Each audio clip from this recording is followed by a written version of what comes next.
नमस्कार सभी को, स्वागत है आपका संस्कृत की कक्षा में। जैसा कि आपको पता है कि पिछली कक्षाओं में हमने प्रत्यय प्रकरण का अध्ययन किया था। प्रत्यय प्रकरण के अंतर्गत हमने सबसे पहले शत प्रत्यय, उसके पश्चात हमने सानच प्रत्यय, फिर तव्यत प्रत्यय का अध्ययन किया था। आज हमारा है अनियर प्रत्यय। आज हमारा कौन सा प्रत्यय है?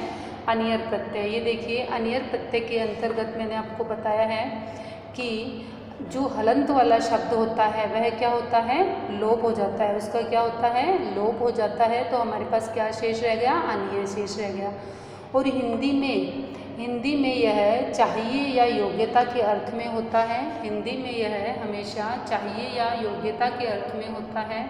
और यह प्रत्यय बिल्कुल तव्यत प्रत्यय के समान ही होता है, उसी के समकक्ष होता है, उसी के समानांतर होता है। अब देखिए, कर्मवाच्य और भाववाच्य में ही यह प्रत्यय हमेशा मिलेगा आपको। कर्मवाच्य में और भाववाच्य में ही यह प्रत्यय आपको हमेशा मिलेगा। तो मैं आपको हमेशा जब भी व्याकरण का से रिलेटेड अपन कोई भी टॉपिक पढ़ते हैं तो मैं आपको हमेशा बताती हूँ कि व्याकरण हमेशा एक दूसरे को रिलेट करती है, एक दूसरे को जोड़ती है। यहाँ अपन प्रत्यय पढ़ रहे हैं, लेकिन प्रत्ययों के साथ साथ यहाँ हम क्या पढ़ रहे हैं? प्रत्यय पढ़ रहे हैं, लेकिन प्रत्ययों के साथ साथ यहाँ पे हमने वाच्य परिवर्तन के बारे में भी देखा। तो वाच्य परिवर्तन इंग्लिश में जिन्हें हम एक्टिव पैसिव बोलते हैं, वही हमारे संस्कृत और हिंदी में क्या होते हैं? वाच्य परिवर्तन होते हैं। संस्कृत और हिंदी में क्या होते हैं? हमारे वाच्य परिवर्तन होते हैं। और हमारा जो अनियर प्रत्यय है वह हमेशा कहाँ होगा? कर्मवाच्य और भाववाच्य में होगा। अब देखिए, वैसे तो हमको शब्द रूप होना अति आवश्यक है याद, कि भाई हमको यदि शब्द रूप याद होते हैं तो ही हम कार्य कर सकते हैं। लेकिन नहीं, हम ऐसे भी कर सकते हैं कि देखो, जैसे मान लीजिए शब्द रूप याद है, जैसे मान लो आपको राम के रूप याद है, तो पुल्लिंग में जो रूप चलेंगे वो किसके समान चलेंगे? राम के समान, अनियर के, है ना। और स्त्रीलिंग में रमा के समान, नपुंसकलिंग में चलेंगे फल के समान। ठीक है। अब ऐसे ही पुल्लिंग में क्या शेष रहता है? अनिय, स्त्रीलिंग में अनिया और नपुंसकलिंग में अनियम शेष रहता है। क्या शेष रहता है? पुल्लिंग में अनिय, स्त्रीलिंग में अनिया और नपुंसकलिंग में अनियम शेष रहता है। नपुंसकलिंग में क्या शेष रहता है? अनियम शेष रहता है।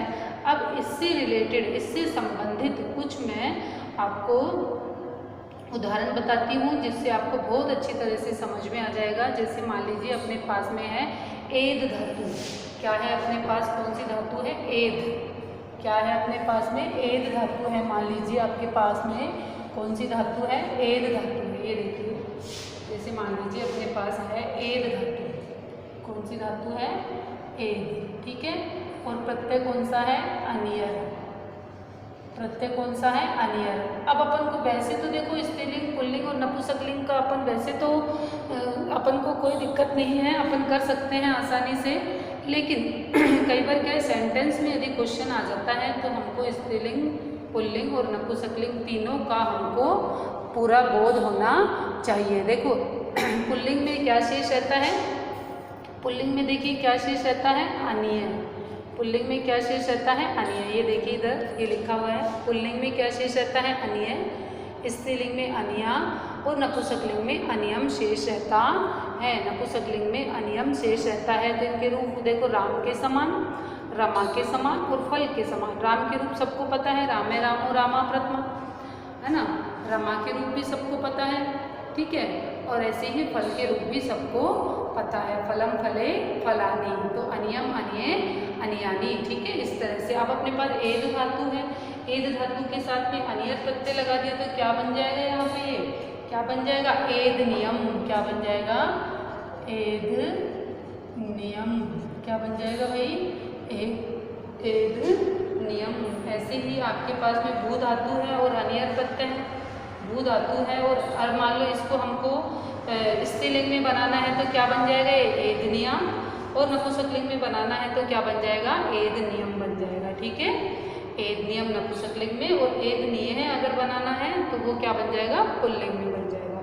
इसी तरह से देखिए भू धातु है ना। इसी तरह से अपने पास में मान लीजिए भू धातु है और अनियर प्रत्यय है, तो क्या बन जाएगा ये यहाँ पे बताइए? भवनीय, भवनीया, भवनीयम, क्या बन जाएगा? भवनीय, भवनीय।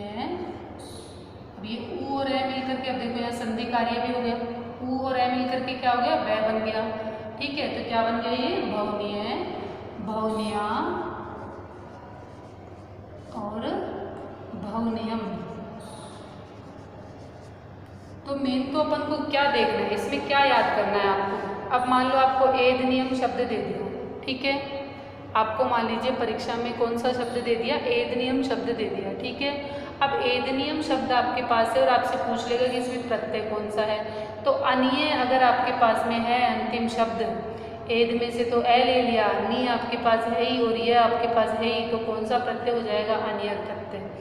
ऐसे ही मान लीजिए आपके पास भवनीय शब्द आ गया, है ना, ऐसे ही आपके पास मान लीजिए भवनीय शब्द आ गया, तो क्या बन जाएगा यहाँ पे?